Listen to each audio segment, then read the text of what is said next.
নমস্কার, কেমন আছেন? আশা করছি ভালো আছেন। আমিও ভালো আছি। আপনারা দেখছেন শিবপ্রসাদ রোজ নামচা ব্লগ। আজকে ইলিশ মাছের মাথা দিয়ে পাঁচমেশালি তরকারি করব। তার জন্য কুমড়ো, বেগুন, ঝিঙে, গাঁটি কচু, আলু কেটে রেখে দিয়েছি ধুয়ে। নুন হলুদ মাখিয়ে ইলিশ মাছের মাথাগুলো রেখেছি। সর্ষের তেল, হলুদ, লঙ্কা গুঁড়ো রেখেছি। টমেটো আদা পেস্ট করে রেখেছি। নুন মিষ্টি রেখেছি। চলুন এবার রান্নাটা করা যাক। ব্লগটা পুরোটা দেখবেন প্লিজ। রান্নাতে চলে আসলাম। তেল বসিয়ে দিয়েছি, তেল গরমও হয়ে গেছে। এবার মাছের মাথাগুলো ভেজে নেব।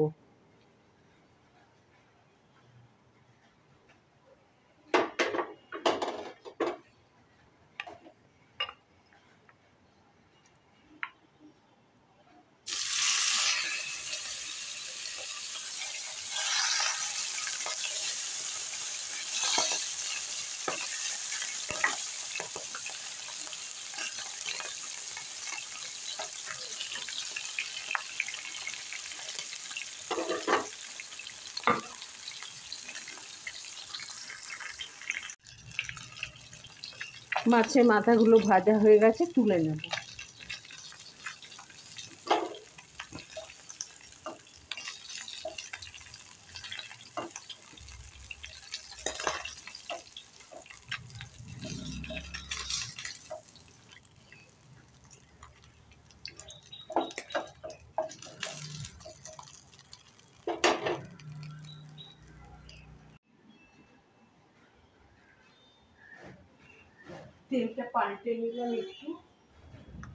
তেলটা একটু পাল্টে নিলাম, নিয়ে তেলও গরম হয়ে গেছে। এবার কালো জিরে ফোড়ন দেব।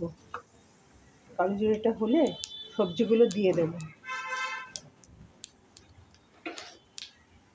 এক এক করে সব সবজিগুলো দিয়ে দেব।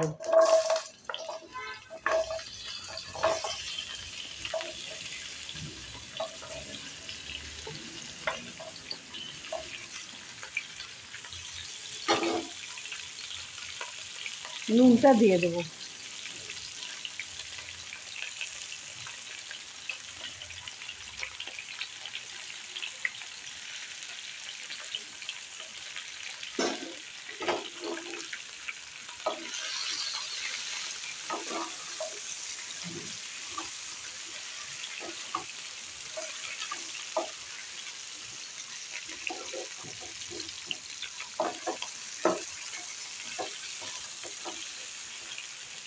সবজিগুলো একটু ভেজে নেব চাপা দিয়ে।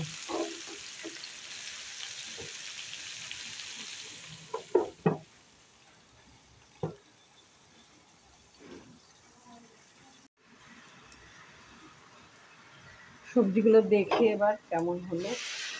একটু হালকা ভাজা হয়েছে। এবার টমেটো, আদা সব দিয়ে দেবো।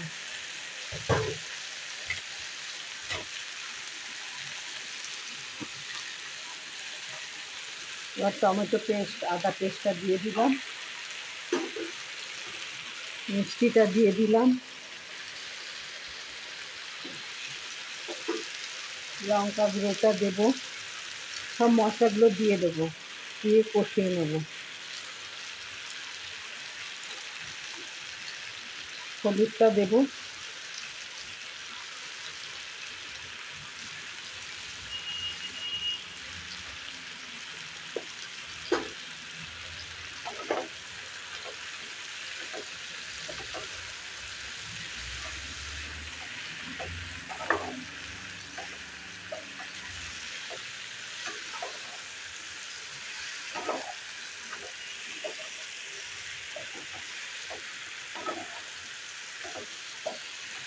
এবার সিম করে ঢাকনা দিয়ে মশলাটা কষিয়ে নেব।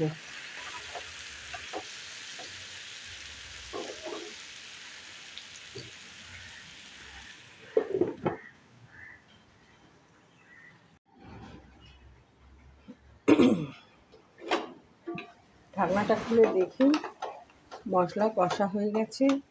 এবার জল দিয়ে সেদ্ধ করে নেব। জল দিয়ে দেবো। এবার জল দিয়ে সেদ্ধ করে নেব।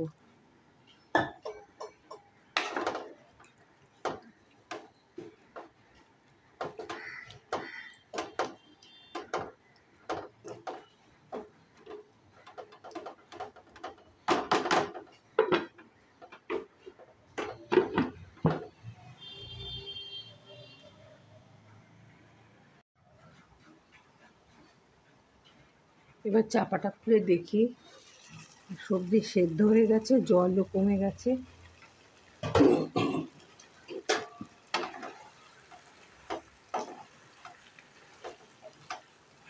এবার ইলিশ মাছের মাথাগুলো দিয়ে দেবো, ভেঙে রেখেছি। ইলিশ মাছের মাথা দিয়ে বেশি ফোটাবো না, খালি মাথাগুলো খুঁজে পাওয়া যাবে না চচ্চড়িতে, একটু গোটা গোটা থাকবে, খেতে ভাল লাগবে।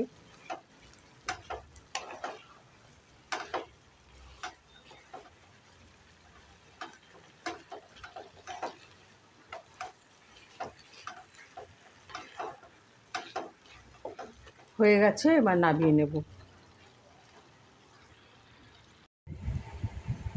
লাঞ্চের থালিটা নিয়ে চলে আসলাম। থালিতে আছে ভাত, শসা, পেঁয়াজ, আলু ভাতে, ঢ্যাঁড়স ভাতে, আলু ভাজা, ঝুরি আলু ভাজা, আর চচ্চড়িটা ইলিশ মাছের মাথা দিয়ে যে পাঁচমেশালি সবজিটা করেছি সেটা, পমফ্রেট মাছের ঝাল, ডাল। ব্লগটা এখানেই শেষ করলাম। ভালো লাগলে একটা লাইক, শেয়ার, সাবস্ক্রাইব করে দেবেন। নমস্কার।